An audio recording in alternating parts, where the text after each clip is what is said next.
আসসালামু আলাইকুম, জুম্মা মুবারক। Welcome to রায়ানস ওয়ার্ল্ডে ডেইলি ব্লগ। আপনাদের স্বাগতম। সবাই কেমন আছেন? আশা করি নিশ্চয়ই ভালো আছেন। আমি আলহামদুলিল্লাহ অনেক ভালো আছি। সকাল সকালে চা নিয়ে এসে পড়লাম আপনাদের সাথে একটু গল্প করার, আড্ডা করার। তো আজকে চাটা কেমন হয়েছে বলেন তো? চাটা কিন্তু অসাধারণ হয়েছে। গরুর দুধ আর গুঁড়া দুধ দিয়ে চাটা বানানো হয়েছে। দেখতে যতটা লোভনীয়, খেতেও কিন্তু অসাধারণ মজা হয়েছে। হালকা মিষ্টি দিয়েছি, মিষ্টিটা একটু কম দিয়েছি। চার মধ্যে বেশি মিষ্টি দিলে কিন্তু চা ভালো লাগে না, একদম পারফেক্ট চিনি থাকলেই ভালো লাগে। তো এই তো আজকে কিন্তু আমি নাস্তা বানাইনি, স্যারে আজকে নাস্তা কিনে নিয়ে আসছে। শুক্রবার আজকে এর জন্য নাস্তা আমার ঘরে বানানো নাই, কিনে নিয়ে আসছে। যে প্রতিদিন তো নাস্তা তৈরি করে খাওয়া হয়, আজকে একটু কিনে এনে খাওয়া হোক। এই তো তো আসলে ঘরের নাস্তা, ঘরের খাবার কিন্তু বেশি মজা। কিনে এনে খাই শুধু এই যে আলসামের চোটে, কিন্তু খাবার কিন্তু অতটা মজা না। আজ শুক্রবার, সবাই ছুটি, আমার কেন ছুটি হবে না? এর জন্যই নাস্তা কিনে এনে দিল। তো সকালে সবার সাথে নাস্তা করলাম, সবাই চলে আসছে, আমিও নাস্তা করতে বসে গেছি। তো আমি তো আজকে চা দিয়ে খাবো না, এই যে ডাল দিয়ে পরোটা খাবো। ডাল দিয়ে পরোটা খেতে কিন্তু খুব ভালো লাগে। ভাজি বলেন, আমার কাছে ভালো লাগে, কিন্তু ব্যস্ততার কারণে ভাজি ডাল এগুলি করা হয় না। তো যখনই সময় পাই একটু কিনে এনে খেয়ে মনে করে আমি একটু রেস্টে থাকি। প্রতিদিন তো মনে করেন 5টা বাজে ঘুম থেকে উঠে যাওয়া লাগে। সবাই উঠে, আমি জানি। যত মা আছে, ছেলেরা স্কুল যাবে, হাজব্যান্ড অফিসে যাবে, সে কখনো ঘুমাতে পারে না। তো নাস্তা করে এসে এই যে মাছ ভিজিয়ে দিয়েছি, আজকে মাছ রান্না করব। কার্পো মাছ দুটা গত পরশু দিন আনা হয়েছিল, তখন কাটা হয়নি। আরও কয়েক রকম মাছ আনা হয়েছিল, যেগুলি নরম নরম মাছ, ওগুলি কাটা হয়েছিল। তো এই মাছগুলো কাটা হয়নি। তো এই যে ভিজিয়ে রেখেছি, 2 ঘন্টা হয়ে গেল, তাও দেখেন 2টা জোড়া আর ছাড়ছে না। এই যে পানি চেঞ্জ করতেই আসি, কিন্তু জোড়া আর ছাড়ছে না, অনেকটাই বড়। তো এক পাশে একটু আঁশ ছাড়িয়ে নিয়েছি, তারপরও ছাড়ে না, তারপর ভিজিয়ে রাখলাম। এইদিকে আমি পেঁয়াজগুলো কেটে নিই। এই যে পেঁয়াজগুলো না অনেক বড় বড়, আর কি যে ঝাঁঝালো বলার মতো না, অনেক ঝাঁজ। তো পেঁয়াজগুলো কেটে এক বক্স কাটবো, বেশি কাটবো না, আবার এক বক্স কাটবো। চাইছিলাম কয়েক বক্স কাটি, মানে কেটে আমি ফ্রিজে রেখে দিই, পরে যতটুকু প্রয়োজন অতটুকু দিয়ে কাজ করি, রান্না করি। কারণ স্কুলে 2-4 বার যেতে হয়, এত পেঁয়াজ মরিচ কাটতে গেলে আমার সময় নষ্ট। তো কেটে আমি ফ্রিজে রেখে দিই। আজকেও চেয়েছিলাম অনেকগুলো কেটে ফ্রিজে রাখার জন্য। ওমা, এত চোখ জ্বালা করছে বলার মতো না, অনেক চোখ জ্বলছিল। পরে রাগ করে এক বক্সে কেটেছি, আর কাটিনি। যা, পরে আবার কাটবো, এত চোখ জ্বললে কাজ করব কি করে? চোখ দিয়ে নাক দিয়ে অধরে পানি পড়তেছে। আপনাদের এমন হয় না? চোখ এত জ্বলে কেন? আমার মা আসলে তো মনে করেন একসাথে 2 কেজি 3 কেজি পেঁয়াজ কেটে আমাকে কেটে দিয়ে যায়, রেখে যায় ফ্রিজে। তো মার তো চোখ জ্বলে না, আমার কেন তো চোখ জ্বলে? এর জন্যই বলে মা না।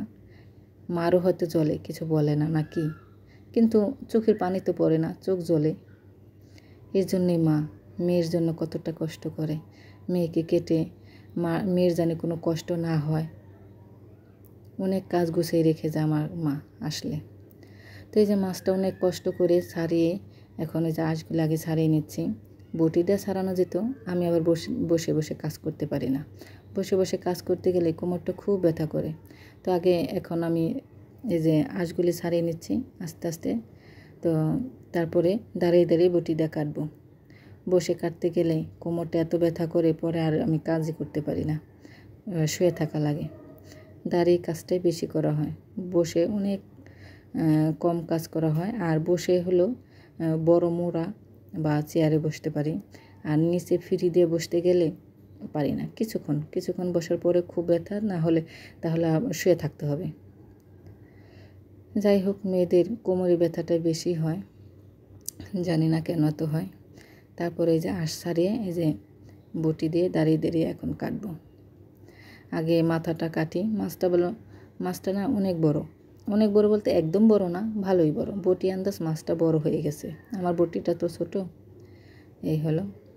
তো ফ্রিজে রাখা হয়েছিল দেখে এখনও বরফ ছাড়ে নেই, রক্ত এরকম মানে জমে জমে আছে, এখনও কিন্তু মাছটা অনেক ঠান্ডা। এখন যদি না কাটি তারপরে দেখা গেছে যে রান্না করতে দেরি হবে। এক ছেলেকে স্কুলে রেখে আসছি, আবার আনতে হবে, আবার আরেক ছেলেকে আনতে যেতে হবে, ওটা আবার 12:30টায়। 2 ছেলেকে স্কুলে রেখে আসা হয়েছে, একসাথে যাওয়ার সময় একসাথে নিয়ে যাই, পরে আমি চলে আসি, পরে একটা একটা করে আনতে হয়, একসাথে আনা যায় না।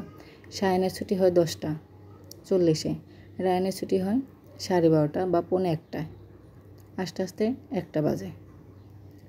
এই যে মাঝখানে কাটাটা না অনেক শক্ত, অনেক শক্ত।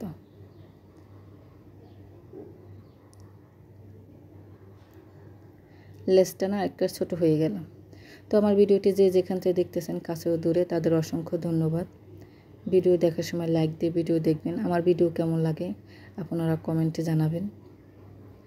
আর আমার ইউটিউব চ্যানেলটা সবাই সাবস্ক্রাইব করবেন। যারা করেছেন তাদের অসংখ্য ধন্যবাদ, যারা করেননি প্লিজ আমার ইউটিউব চ্যানেলটা সবাই সাবস্ক্রাইব করবেন।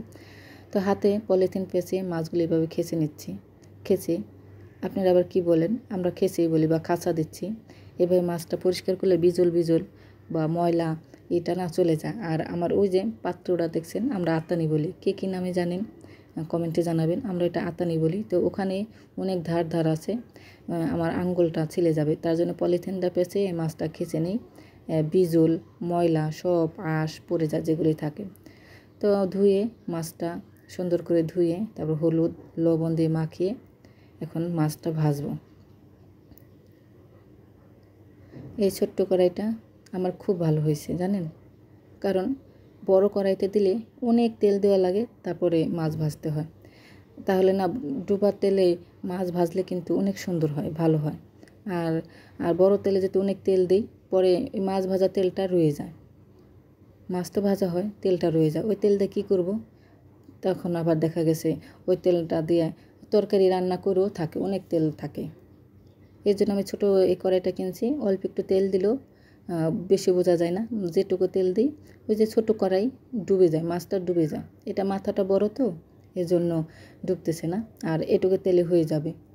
বড় কড়াইতে তেল যদি বেশি না দিই, মাছটা উপরে চড়াই চড়াই থাকে, দেখা গেছে ভাজা হয় না, কাঁচা কাঁচা থাকে, কেমন কেমন জানি। তো যাই হোক, ছোটো কড়াইটা আমার অনেক উপকার হয়েছে। এই কড়াইতে আমি এখন আর মাছ ভাজি না। যেমন এইটুক তেলের মধ্যে যদি আমি মাছটা ভাজতে যেতাম, কেমন জানি হয়তো ভাজা হতো না। আর এইটুকু তেলে যদি ওই কড়াইতে দিই, কড়াইটা ভরে যায় তেল দিয়ে, মাছটা ভাজা সুন্দর হয়, ভালো হয়েছে না। তো এই যে মাছটা আমি সুন্দর করে পেঁয়াজ মরিচটা ভালো করে কষাই নিচ্ছি, তারপর মাছটা দিয়ে দিব। আর এদিকে আমি ডাল ভুনা করব। ছেলেরা তো মাছ খায় না, ছেলেরা ডাল ভুনা বা ডাল পাতলা ডাল খাবে, তো ওদের জন্য ডালটা ভুনা করব, আমি মাখিয়ে দেব। তো ডালটা সুন্দর করে ধুয়ে পেঁয়াজ কাঁচামরিচ দিয়েছি, আদা রসুন বাটা দিয়েছি, হলুদের গুঁড়ো মরিচের গুঁড়ো, হলুদের গুঁড়োটা সামান্য দিয়েছি, বেশি দিইনি। লবণ দিয়ে সরষের তেল দিয়ে এখন ভালো করে একটু মাখাবো। মাখানোর যে যে তরকারিটাই মাখাবেন, ওই তরকারিটা কিন্তু সুন্দর করে মাখাবেন, তাহলে কিন্তু ওই তরকারিটা মজা হয়। একটু সময় নিয়ে মাখাবেন, দেখবেন তরকারিটা কিন্তু খুব ভালো হবে। ডাল বলেন, মাংস বলেন, যে কোনো তরকারি। আবার কষানো তরকারি সুন্দর করে বেশিক্ষণ সময় নিয়ে একটু কষাবেন, ওই তরকারিটাও মজা হয়। তো আমার এই যে তরকারিটা খুব সুন্দর মতন কষানো হয়ে গেছে। আজকে মাছটা 2টা মাথায় রান্না করলাম। মাথা ফ্রিজে না রেখে টাটকা খাওয়া ভালো, স্বাদটাও পাওয়া যায়, পুষ্টি গুণাগুণও থাকে।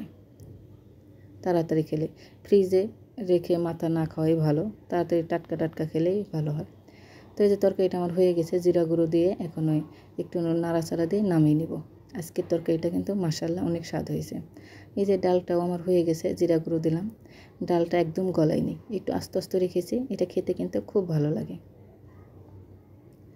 আর এদিকে আমি এই যে আমার জামাটা কিছুদিন আগে আপনাদের সাথে শেয়ার করেছিলাম, এই জামাটা আমি কিনে এনেছিলাম, সেই জামাটাই কাটতেছি, নিজে সিলাবো, সিলিয়ে আপনাদের সাথে শেয়ার করব কেমন হয়েছে। তো আজকে এ পর্যন্তই। সবাই ভালো থাকবেন, সুস্থ থাকবেন, আমার জন্য দোয়া করবেন।